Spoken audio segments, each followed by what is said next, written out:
আসসালামু আলাইকুম বন্ধুরা, কেমন আছেন? আশা করি আপনারা ভালো আছেন। আমার রান্নাঘরে আপনাদের স্বাগতম। আমি ভালো আছি। আজ আপনাদের জন্য নিয়ে এসেছি নতুন একটা রেসিপি। এখানে মাছ নিয়েছি, পোনা মাছ ধুয়ে পরিষ্কার করে নিয়েছি, কেটে নিয়েছি। এইগুলো ঝাল বানাবো। ঝাল বানানোর জন্য দেখতে থাকুন, আশা করি আপনাদের ভালো লাগবে। এখানে আমি লবণ দিয়ে দেবো, হলুদের গুঁড়ো দিয়ে দেবো, দিয়ে মাখিয়ে নেব। এইভাবে মাখিয়ে নিয়েছি। মাছ ভাজা করার জন্য এখানে আমি চাটনি বসিয়ে দিয়েছি। তেল দিয়ে দেবো। তেল গরম হওয়া পর্যন্ত অপেক্ষা করব। তেল গরম হয়ে গিয়েছে, মাছগুলো দিয়ে দেবো।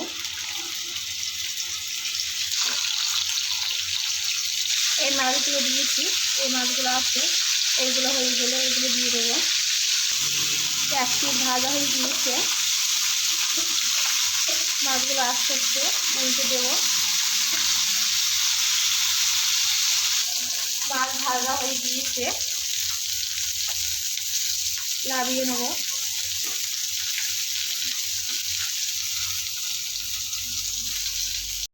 এখানে আমি কড়া বসিয়ে দিয়েছি। মাছ ভাজার পরে তেল দিয়ে দেবো।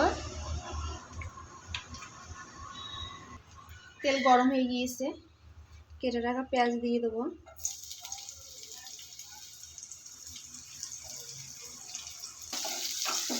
দিয়ে পেঁয়াজগুলো ভাজা ভাজা করে নেব। কাঁচা ঝাল দিয়ে দেবো এখানে 4 পিস।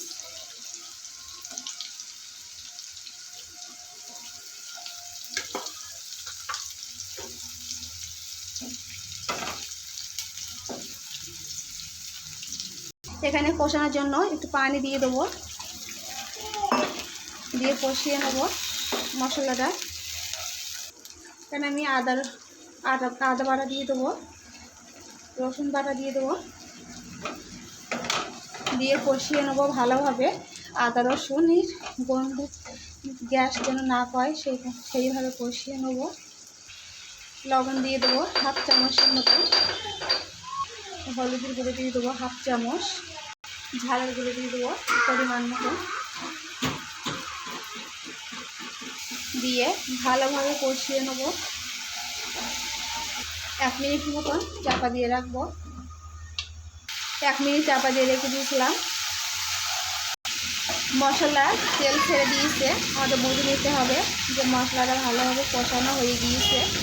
দেখুন বন্ধুরা, তেল ছেড়ে দিয়েছে। এখানে আমি পানি দিয়ে দেবো পরিমাণ মতো।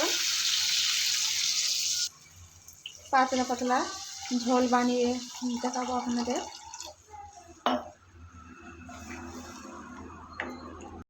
এই পানিগুলো দিয়েছি, ফুটে ওঠা পর্যন্ত অপেক্ষা করব। ফুটে উঠেছে, মাছগুলো দিয়ে দেবো। এখানে আমি গোলমরিচ ধনিয়া একসাথে গুঁড়ো করেছি, তাই দিয়ে দেবো। জিরে দিয়ে দেবো, দিয়ে ভালোভাবে নেড়ে নেব।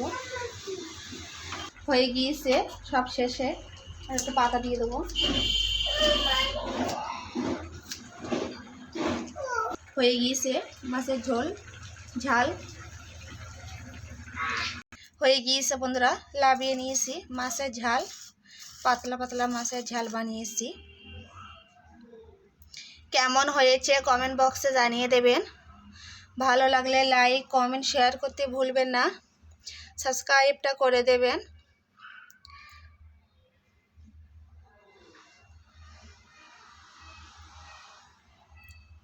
আজকের মতন বিদায় নিচ্ছি।